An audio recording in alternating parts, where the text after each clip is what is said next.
Hey you guys, what's up? Welcome to Perfect Vegas.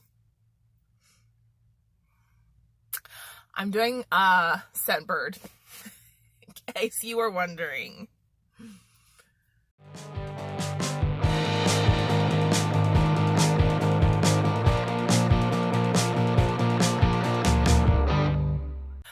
Hey you guys, what's up? Welcome back to Perfumed Vegas from my perfume closet. I rearranged it. I'm not sure what videos are going in what order.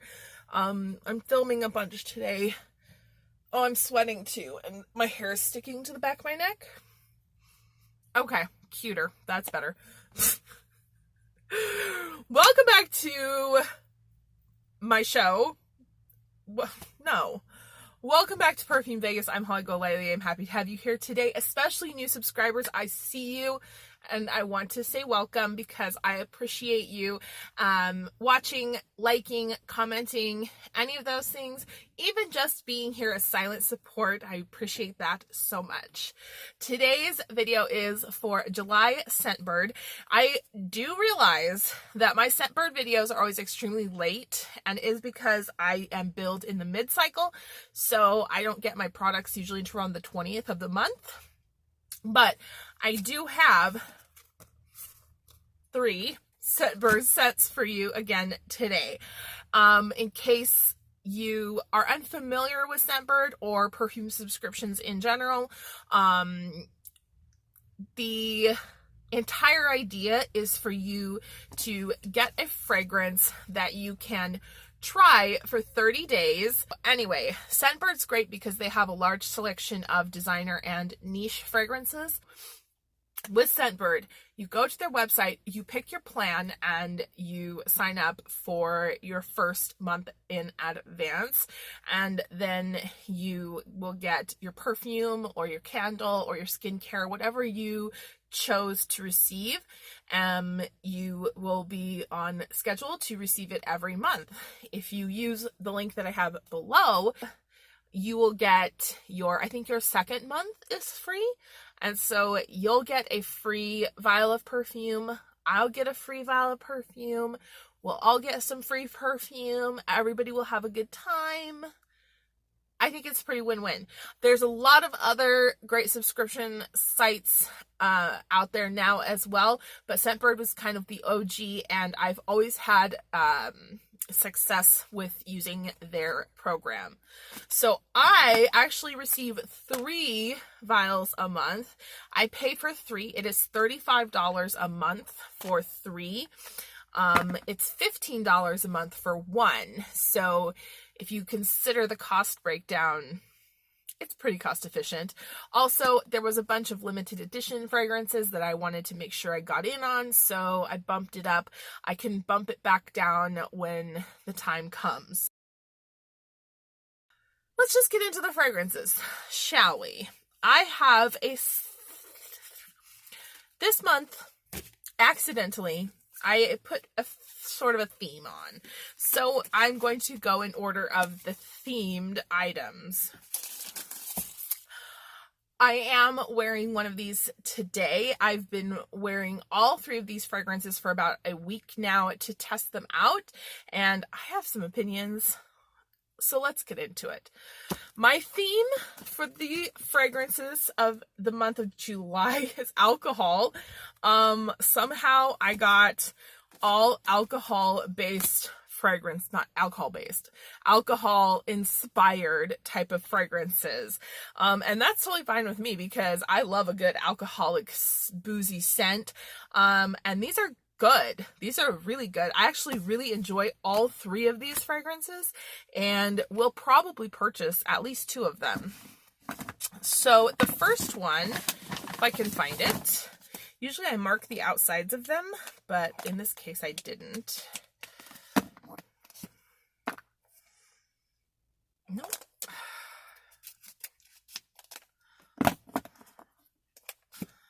So, okay. So the first fragrance is by Régime de Fleurs, and it is Glass Blooms. So Glass Blooms from Regime de Fleur says soft tea roses, downy muguet, and sultry smoke of ylang.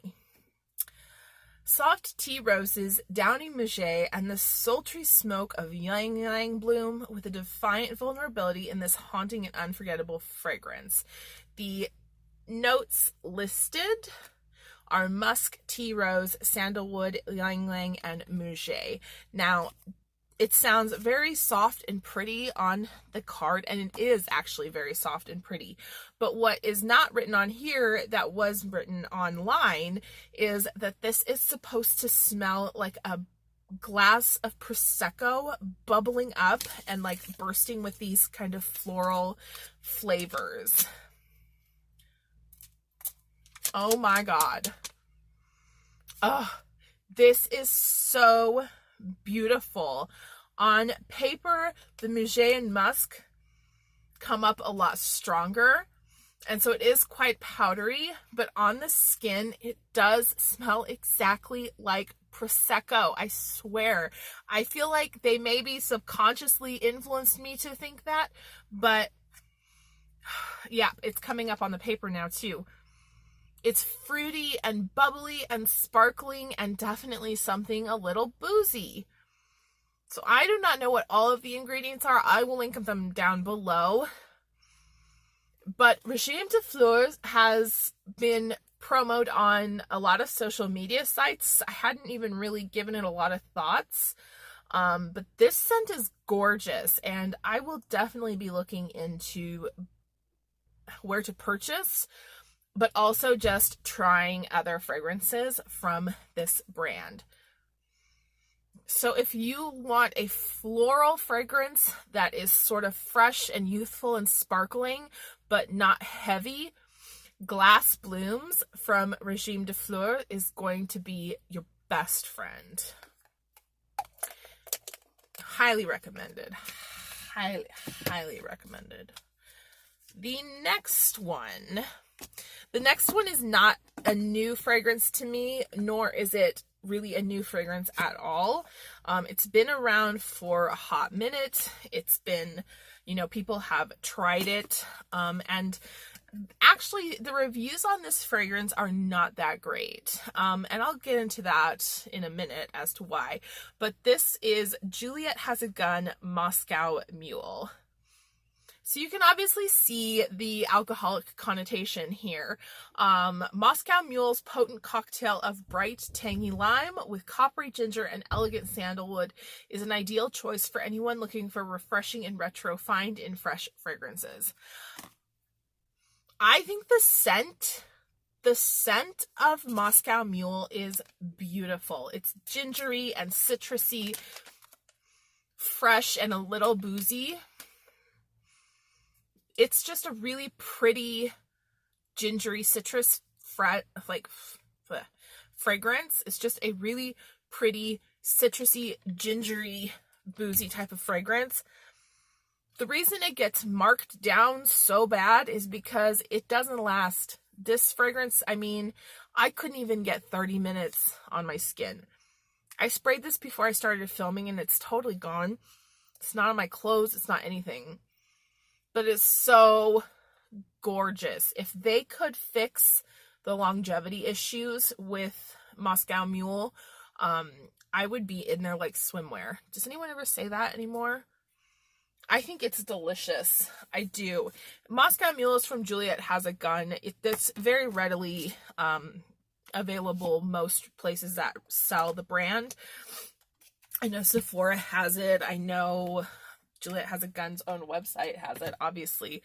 But I think this is probably, the scent of this is my favorite from Juliet Has a Gun that I've ever tried, but the longevity is so bad. So bad. And I feel like there's something that they need to change, either with like the fixative properties of the fragrance, or maybe switch up what they were using for their ingredients or something, because this scent is really good, but it just is not worth paying $135 or $138, however much it is for this fragrance. It's not even really worth paying half that. It acts like a body spray, so it's unfortunate. I love the fragrance though. So that was Juliet Has a Gun Moscow Mule. Last one was another one from a brand I'd never heard of. This was one of the limited edition ones that I really wanted to get my hands on, because the concept and the brand I thought like sounded amazing. And the fragrance is Aether Musk Ethanol. Excuse me. So Aether is a brand that makes fragrances that are built around chemical molecular structures. There's not natural or botanical ingredients included in their fragrances. By taking these compounds that are going to operate differently on everybody's skin. If you go on to, there's a website that I use a lot when referencing fragrance notes. But what it does is it tells you each different molecular compound and how it performs on different people's skin. And so when you look at all of these different compounds and how they could potentially perform, to imagine creating a fragrance that smells one particular way for everyone seems like it. I can't even imagine like the chemistry and just the talent that goes into this. It really amazes me. So I picked up the Musk Ethanol fragrance when it was on offer here on Scentbird, and it also is a boozy fragrance. It has boozy rich Damascenone fuses with floral musk notes to create a powerhouse plum wine fragrance. Musk Ethanol is the same warm feeling as an after dinner cognac or whiskey, and its bold liqueur-like signature is sure to get you noticed. So the only notes are the Damascenone and floral musknone. There's no like botanical fragrance notes, but I mean, if you go on the website, you'll see that there's more than just those two, but those are the two main notes. But this one, look at the dent that I've put into this one already. This smells amazing. It's rich. It's definitely boozy. It smells like Bordeaux or some sort of deep red wine. I'm not a whiskey drinker, and I don't really have a lot of experience with cognacs, but I'm assuming that cognac being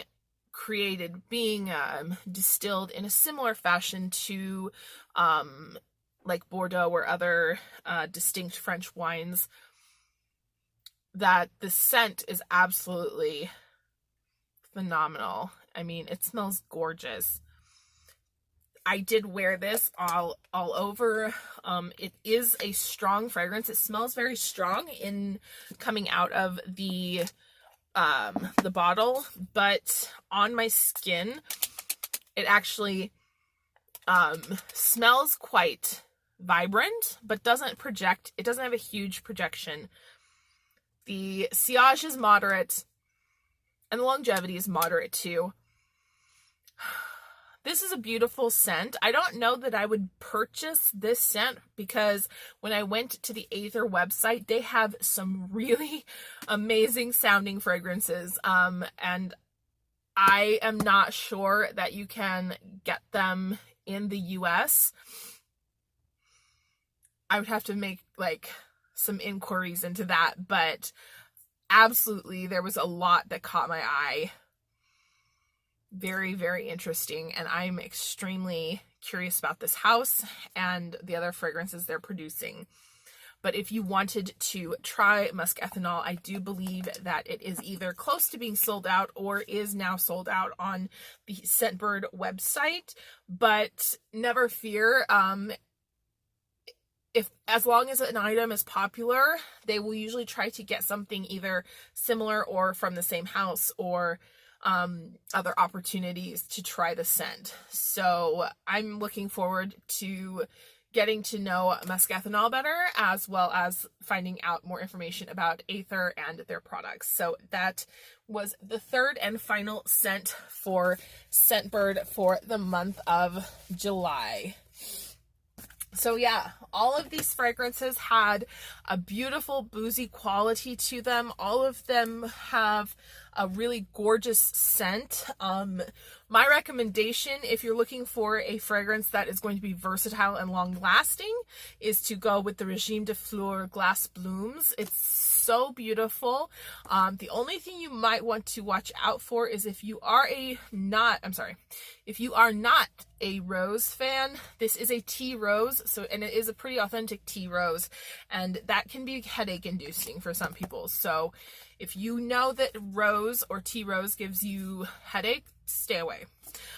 Juliet has a gun, so inoffensive. This is just a very straightforward, easy to wear scent, but there's no lasting power here, so I wouldn't recommend that as something you would purchase. It might be just something good to have on hand for when you want a fresh, easy scent.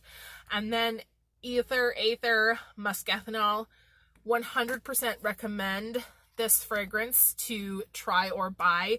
The only thing that I think you may want to watch out for with this particular fragrance is that it is a bold scent.